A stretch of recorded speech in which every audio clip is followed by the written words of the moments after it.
So I'm gonna show yung mga bestseller namin, no? So first, I have this Sutton basket. So this is the Sutton basket, no? This is a set of 4 utility storage basket that is made of seagrass.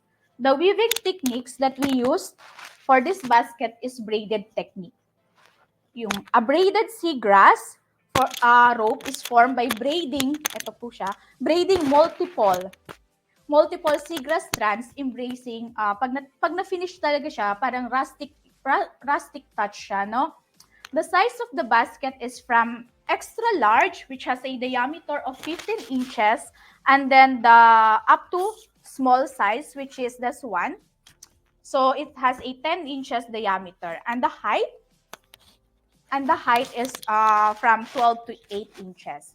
So this Sutton basket can be storage, planters,